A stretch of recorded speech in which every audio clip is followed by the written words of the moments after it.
Okay, Assalamualaikum warahmatullahi wabarakatuh dan selamat malam. So hari ini ada sedikit perkongsian mengenai garis panduan pendawaian elektrik bangunan kediaman yang telah dikeluarkan oleh ST GPPE.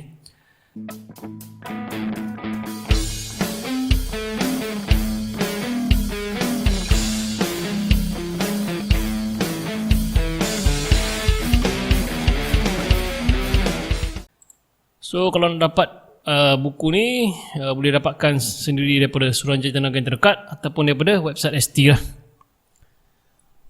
Okay, disclaimer So apa-apa pandangan yang dikemukakan di ataupun melalui laman web ini adalah pandangan penulis masing-masing berdasarkan kemampuan dan pengalaman profesional masing-masing. Jadi segala tanggungjawab terhadap tindakan yang diambil atau tidak diambil berdasarkan kandungan laman web ini dengan ini ditolak dan dinafi dengan jelas. Kandungan pada siaran ini disediakan seadanya dan tidak ada pernyataan yang menyatakan bahawa kandungan ini adalah bebas daripada apa-apa kesilapan. So pada malam ni kita akan go through lah sedikit kandungan. Sekali ikut ni sama seperti yang ada dalam buku, garis panduan pendawaian elektrik. So kita akan go through pengenalan, sistem bekalan. So mengapa GPPE ini penting So tak kisahlah sebenarnya yang nak baca buku ini adalah pengguna ataupun kontraktor. Tapi garis panduan ini insya-Allah akan mencapai keselamatan elektrik untuk kedua-dua pengguna dan juga kontraktor. Dan pengguna dapat memperoleh kualiti minima yang baik dari segi spesifikasi dan juga dari selamat dan juga mematuhi perundangan. Dan akhir sekali adalah spesifikasi barang dan pemasangan mematuhi Malaysian Standard lah ataupun International Standard Dan juga yang penting Akta dan Peraturan Elektrik Malaysia lah. Okay, so insyaAllah dengan masyarakat maju yang wajib berilmu, kita akan menuju ke arah keselamatan elektrik yang padu. Pengenalan kepada GPPE. So garis panduan pendawaian elektrik telah dikeluarkan oleh Suruhanjaya Tenaga Malaysia bersama-sama dengan wakil-wakil institusi, pihak industri, pegawai-pegawai teknikal Suruhanjaya Tenaga. So dia telah garis panduan pendawaian elektrik telah develop berdasarkan Akta Bekalan Elektrik 1990, ABER 1990, Peraturan Elektrik 1994, PPE 1994 dan juga berdasarkan MSIC 60364 berkaitan dengan Electrical Installations of Building dan juga MS 1979 lah, Electrical Installations of Building Code of Practice. So kenapa GPPE ini dikeluarkan sebagai satu garis panduan? So ia adalah satu garis panduan yang ringkas dan padat, ditujukan kepada semua pendawai dan kontraktor elektrik dalam mereka bentuk sistem pendawaian elektrik rumah kediaman berdasarkan Peraturan Elektrik 1994. Dan ia juga adalah menjadi rujukan untuk semua kerja pendawaian elektrik di bangunan kediaman. Ingatlah, GPPE bangunan kediaman adalah untuk bangunan kediaman. Untuk yang bukan domestik, ada satu lagi inilah garis panduan iaitu non-domestic electrical installation yang dikeluarkan juga oleh Suruhanjaya Tenaga. InsyaAllah dengan pematuhan kepada garis panduan ini dapat mengelakkan berlakunya kemalangan elektrik lah dari segi harta dan juga nyawa lah.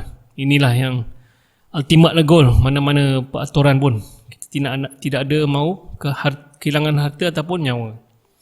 Sebagai tambahan nota, dalam Akta Bekalan Elektrik 1990 pada tahun 2015 telah dikeluarkan satu pindaan iaitu bahagian Seksyen 50C dan juga Seksyen 50E, di mana 50C mengatakan Suruhanjaya Tenaga boleh mengeluarkan garis panduan ataupun arahan.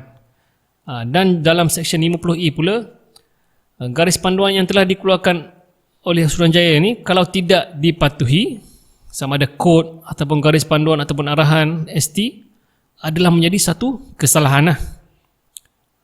Okay. Walaupun nama buku ni adalah garis panduan, ia adalah sesuatu kepatuhan, satu kewajipan untuk dipatuhi lah. Sebab ni adalah kesalahan dari segi 50E. Untuk info lah. Nak tahu lebih lanjut boleh buka balik lah buku ni, Akta Bekalan Elektrik 1990. Seterusnya kita ke bahagian 2 lah, iaitu sistem bekalan di bangunan kediaman yang biasa kita jumpa. So kebiasaannya kat rumah kita akan ada single phase ataupun 3 phase. So single phase adalah berdasarkan kepada MS IEC 60038 lah. Di mana single phase adalah menggunakan 230 volt AC plus 10% dan juga minus 6%, dan juga 3 phase 400 volt AC plus 10% dan juga minus 6%. Dan juga frekuensi 50 Hz plus minus 1%. Dan pembumian di rumah kediaman adalah jenis TT lah, tera-tera. Semua kelengkapan elektrik hendaklah sesuai dengan spesifikasi yang dinyatakan. Bermaksud, apa-apa barang elektrik yang hendak digunakan di rumah kediaman di Malaysia, bolehlah wajiblah sesuai untuk menggunakan voltage-voltage yang dinyatakan di atas ni lah. TT ni tadi saya cakap tera-tera kan. So tera ni sebenarnya bermaksud bumi lah. So di sini kita ada 2 tera kan, maknanya ada 2 bumi yang berbeza. So bagaimanakah ia berbeza? So kita tengok pada single phase ni. So dalam single phase ni kebiasaannya dekat pencong elektrik ataupun pencong elektrik lah biasanya, ataupun transformer yang kadang-kadang duduk kat atas tiang tu, dia akan mengeluarkan 3 phase punya output 4 wire. 4 wire red, yellow, blue dengan neutral lah. Dan bila sampai ke rumah untuk single phase, dia akan tap live dengan neutral lah, mungkin red, mungkin yellow, mungkin blue lah, dan neutral lah. Yang dimaksudkan dengan TT ni adalah tera-tera berbeza lah bumi. So bumi bekalan atau TMB ataupun SESCO ke SESB ke adalah berbeza daripada bumi pengguna lah. Tetapi secara elektrikalnya, jika ada apa-apa fault berlaku sini, arus tu akan melalui bumi itu sendirilah untuk return balik kepada punca lah ataupun source bekalan ni lah. Sama juga dengan 3 phase. So kalau untuk rumah 3 phase, rumah banglo ke rumah semi-D yang besar-besar tu, dia akan ada 4 wire lah masuk ke rumah dia, red, yellow, blue dan neutral lah. Sama juga pembumian adalah masih TT.